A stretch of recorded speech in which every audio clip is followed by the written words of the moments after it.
Life had become a series of routines for me. Wake up, brew a pot of coffee, skim the headlines, and then busy myself with small tasks around the house. My children were grown and gone, each too preoccupied with their own lives to do more than send the occasional message. The echoes of my empty home filled the gaps where once there had been laughter, arguments, and the chaos of a bustling family. At 53, I wasn't unhappy per se, but there was a certain hollowness to my days, a monotony I could neither ignore nor escape. I didn't expect change. The novels I read and the TV dramas I watched only deepened my conviction that my life was on a steady path, predictable, uneventful, but safe.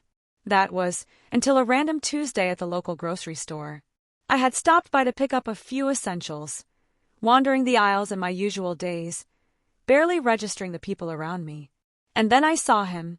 He was crouched by the produce section, examining a bunch of bananas as if he were deciding their fate. There was something effortless about him, his messy hair, his casual stance, the quiet confidence in his movements. He couldn't have been more than 30, yet there was a maturity in the way he carried himself. I hadn't realized I was staring until he glanced up, catching my gaze. "Any idea if these are ripe enough?" he asked, holding up the fruit with a crooked smile. I blinked, startled, then managed a laugh.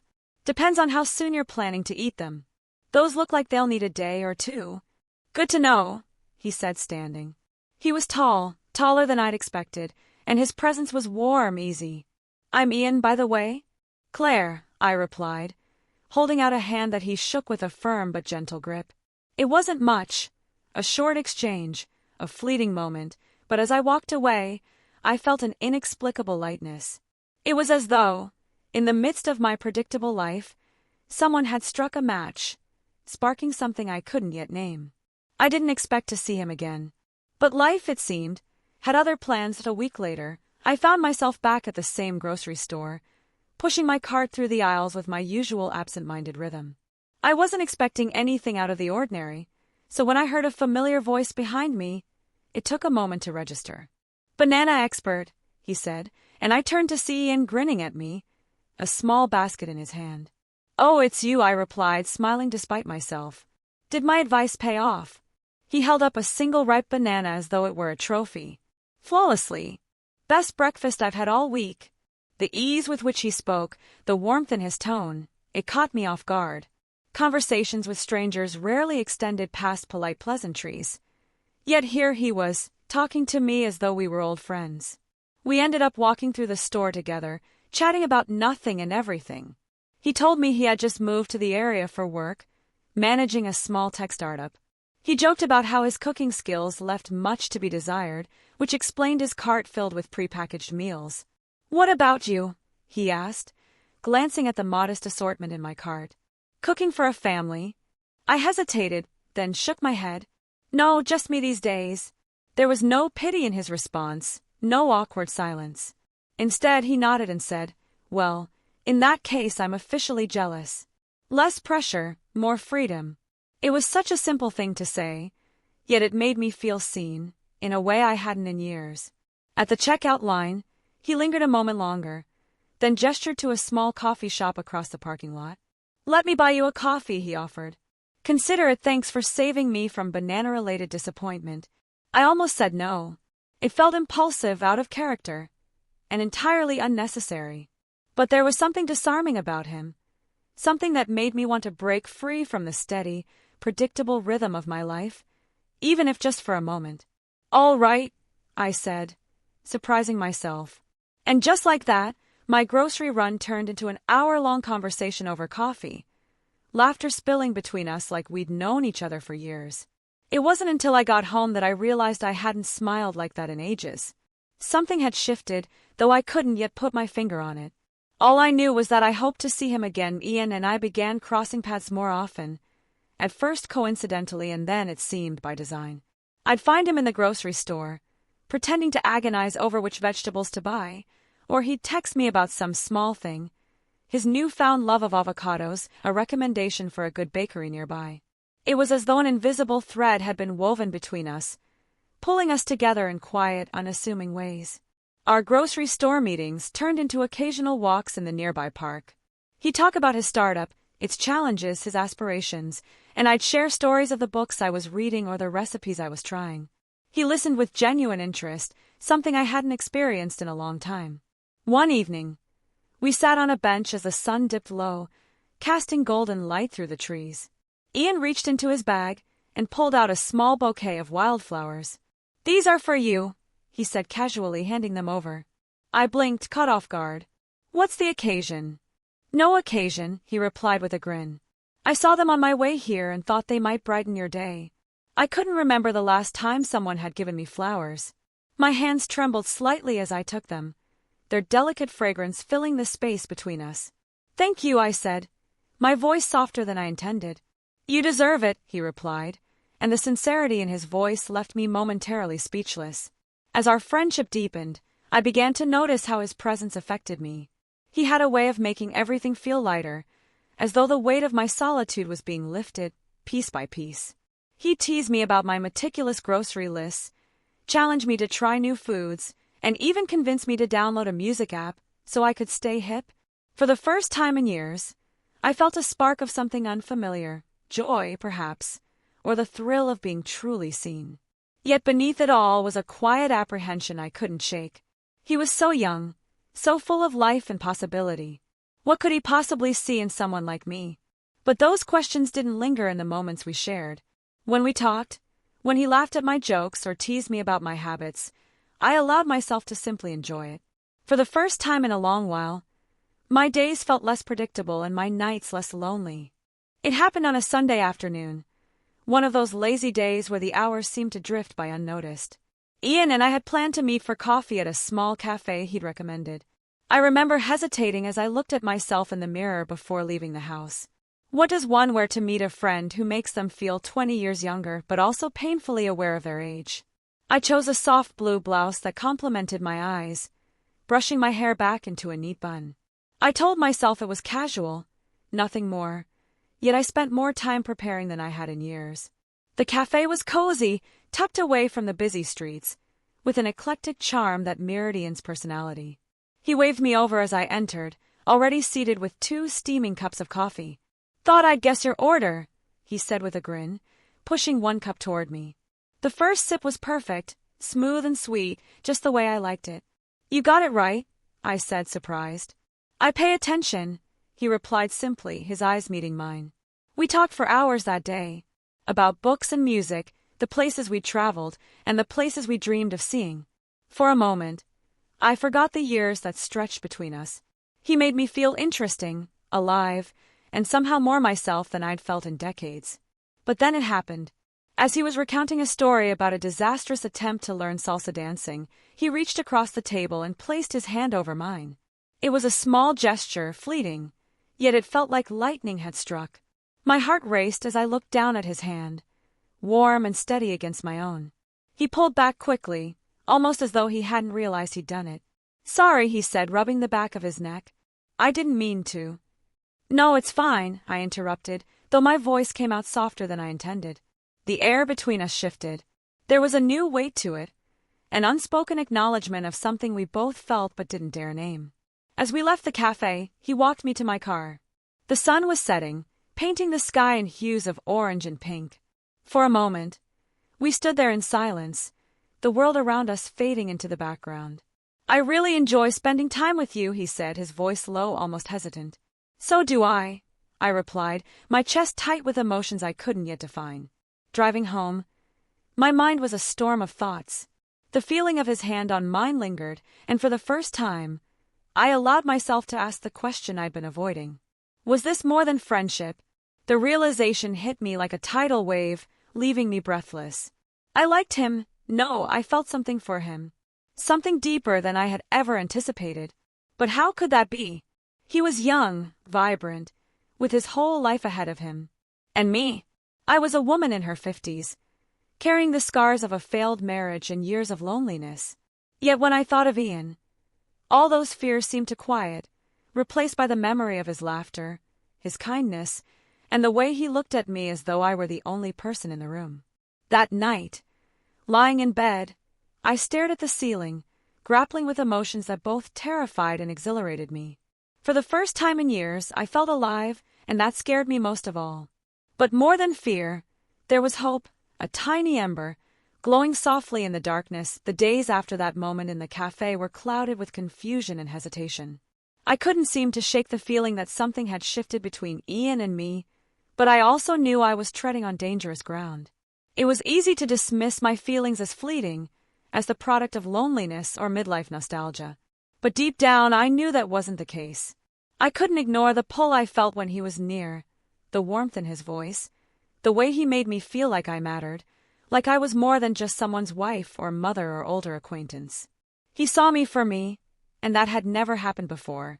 I decided to take control of my emotions, to act, to make a decision one way or the other.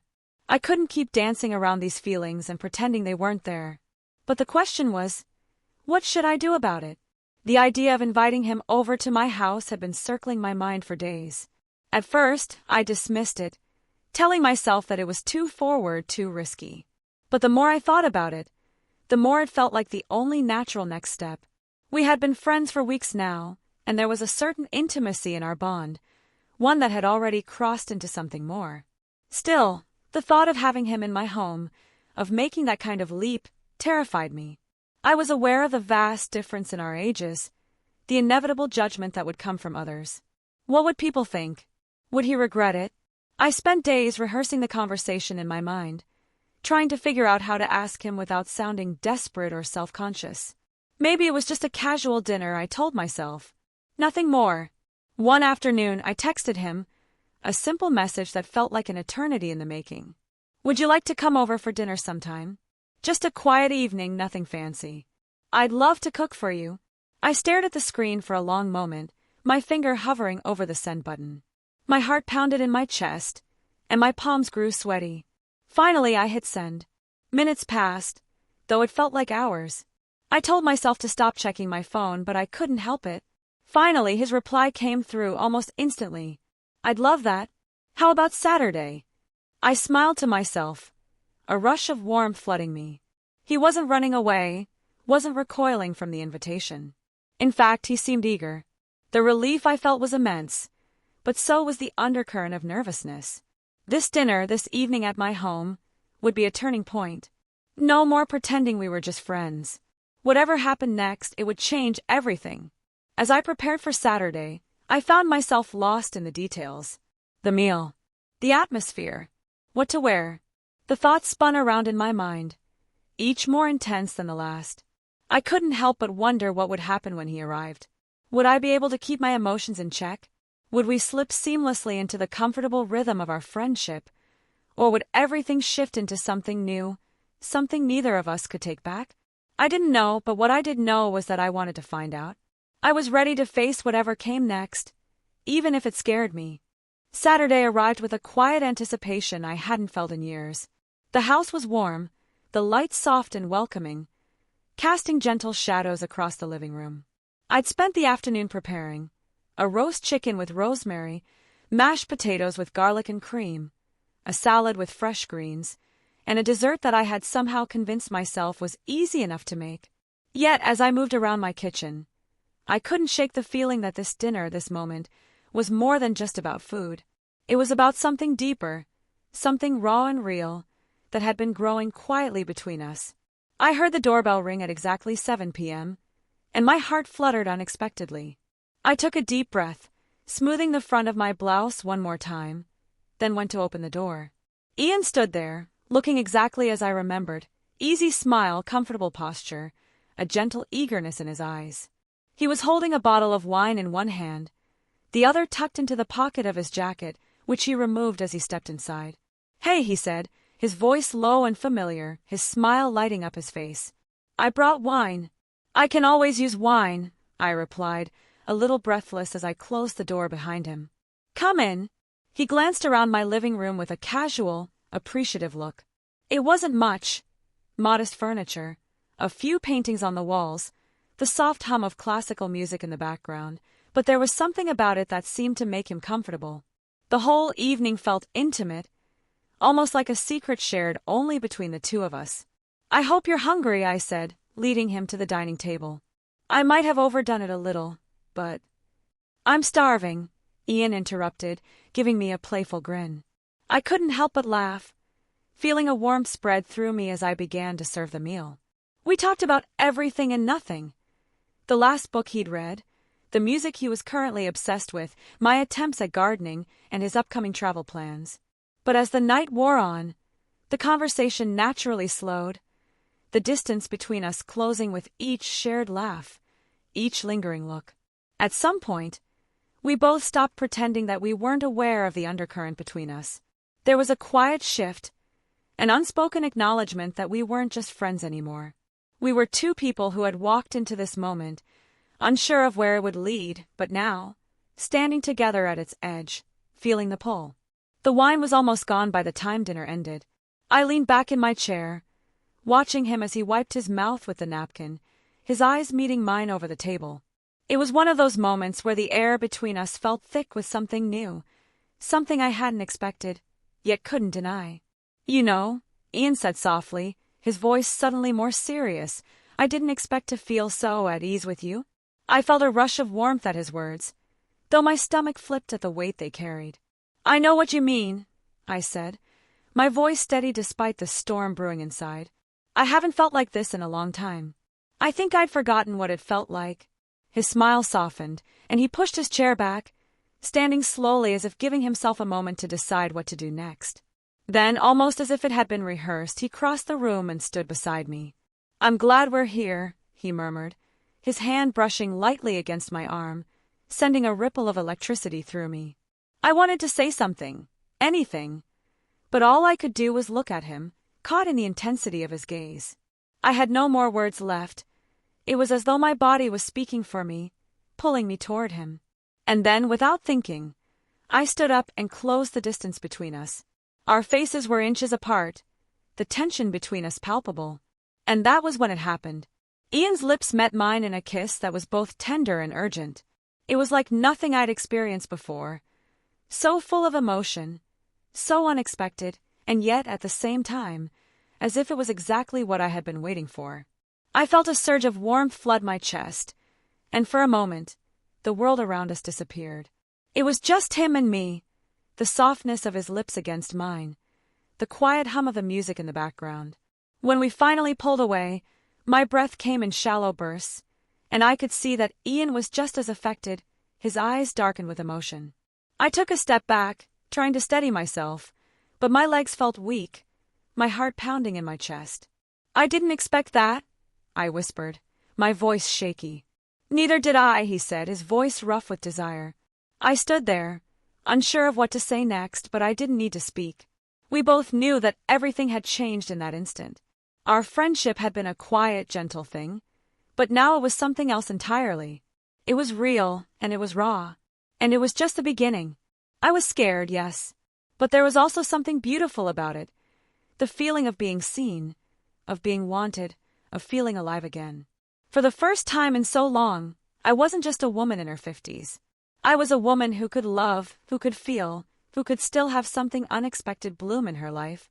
And in that moment, all I could do was accept it. In the quiet aftermath of that evening, as Ian left and the door softly clicked behind him, a silence settled around me. The house, once familiar and empty, felt different now. It felt full of anticipation, full of emotions I hadn't allowed myself to feel in years. I found myself standing in the middle of the living room, staring at the place where he had been, trying to make sense of everything that had just happened. I hadn't realized how long it had been since I had allowed myself to be seen, not just as a mother, a daughter, a wife, but as me. The woman I was before all the labels, before life had worn me down with its routine and its disappointments. Ian had reminded me of that woman, the one who still had dreams, desires, and a life ahead of her, despite the years that had passed. I slowly sank into the couch, my hand resting lightly on the empty space beside me, imagining how it felt when he had sat there just moments ago. The kiss we had shared was still fresh on my lips, an imprint I couldn't wash away. I wasn't sure where this would go. I wasn't sure if he had seen something in me that I had lost sight of, but what I did know was this. There was something about Ian that had awakened something in me. Something I thought was long buried under the years of routine, of caring for others, of being strong for everyone else. The age difference had never bothered me when we were just friends. It hadn't seemed to matter then. But now, in the quiet of my thoughts, it loomed large, a shadow I couldn't ignore. I was in my 50s. He was in his 30s. I had seen the judgment in other people's eyes before. The hushed whispers, the looks that said this was something impossible. But who decided what was possible and what wasn't? I thought back to my life, the years of marriage, the routines I had built, the quiet acceptance of my role as a caretaker, as a mother, as a wife. There was nothing wrong with that. But there had been a time when I had dreamed of more. There had been a time when I had looked forward to new beginnings, to adventure, to feeling seen, truly seen by someone who wasn't just a reflection of my past. And that's when I realized I had spent so much of my life looking back, trying to hold on to what had already passed.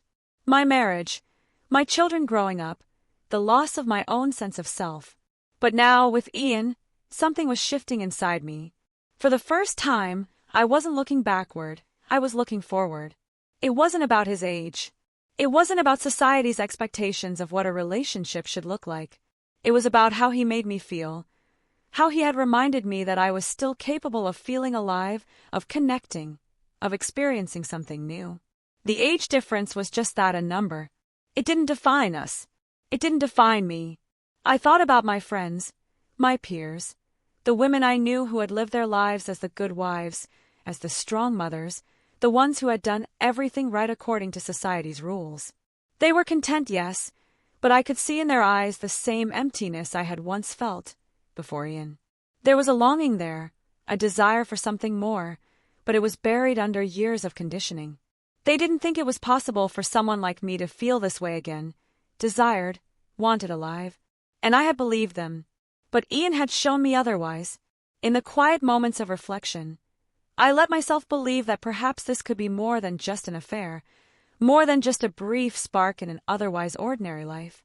Maybe this was my chance to rewrite the narrative of my life, to stop apologizing for wanting something more, to stop worrying about what others would think, and instead embrace the truth of what I felt. I was allowed to feel this way. I was allowed to desire, to be desired. I was allowed to love, at any stage in my life, no matter my age, no matter the rules society set for me. The love we shared didn't need to fit into a neat little box. It just needed to be real. I closed my eyes and let the warmth of that realization wash over me. I didn't need anyone's permission to love who I wanted to love. The night felt different somehow, as though it had marked the beginning of something entirely new. Not just for Ian and me, but for me alone, for the woman who was finally ready to let go of the past, to stop hiding from the world and to embrace whatever came next. For the first time in a long time, I felt truly free. As I stood in the quiet of my living room, staring at the empty space Ian had just filled, I knew something had changed within me, something fundamental, something irreversible. I felt a sense of peace and excitement mingling, a bittersweet symphony of emotions. The truth of what Ian and I shared was undeniable. It was real, raw, and it had come from a place I had long forgotten existed. I couldn't help but marvel at the courage it had taken me to let myself feel again, to allow myself the freedom to explore this unexpected connection. It wasn't just about Ian. It was about me, the woman I had been, the woman I was becoming, the woman who was learning to embrace the truth of her own heart, no matter what society said or how others might judge. In the days and weeks that followed, I found a new sense of freedom in my life. I could see the possibilities, the beauty in small moments, the joy in the simple things. I knew now that love wasn't something that had to fade with age, something that belonged only to the young. Love was something that could bloom at any stage, something that could renew and revitalize, like sunlight breaking through dark clouds. My friends and family had their questions, their raised eyebrows, their disapproval. But I had stopped caring so much about what others thought. This was about me, about Ian, about the journey we were taking together. It wasn't easy and it wasn't perfect, but it was ours, and that made it beautiful. Looking back, I realized how much I had been missing by closing myself off to the possibility of love, real, honest, deep love. I saw now that there was so much to gain from loving and being loved at any age. Age didn't matter when it came to feelings, to connection, to the beauty of two souls finding each other. It wasn't about following the rules or checking off boxes. It was about feeling alive, feeling seen, feeling truly valued for who we were, not what we were supposed to be. As I reflected on everything that had happened, I felt an immense sense of gratitude. I was grateful for Ian, for his kindness, for his courage, for showing me that it was okay to open my heart again. I was grateful for the unexpected way he had burst into my life, reminding me that love could be found when we least expected it. I was grateful for myself, too. The woman who had dared to believe that she could still feel, still hope, still find joy in a world that seemed so rigid and unforgiving. I had found a part of myself that I thought was lost forever, and I had done it by loving someone who had made me see the world in a new light. In the end, it wasn't about age or judgments or what anyone else thought. It was about the connection we shared, the way our hearts beat together, the way our laughter and conversations brightened even the darkest of days. It was about the freedom I had finally found in loving, in being loved, and in loving myself enough to let go of the past and embrace whatever came next. I smiled to myself as I looked out the window, seeing the moonlight cast a soft glow over the quiet street. Ian would be back, and I knew things would only get more complicated, more challenging. But I also knew, deep in my heart, that I could face anything as long as I had him by my side. The message of hope I carried with me was simple yet powerful. Love at any stage in life was still possible. I wanted to remind anyone who might feel afraid, anyone who doubted the beauty of love for older people, that it was worth fighting for, worth experiencing, worth holding on to. Love was the most beautiful, most unexpected gift, and it could come at any time, from the most unlikely places. So, I would hold on to that truth, let it guide me, and cherish every moment with Ian, no matter what challenges lay ahead.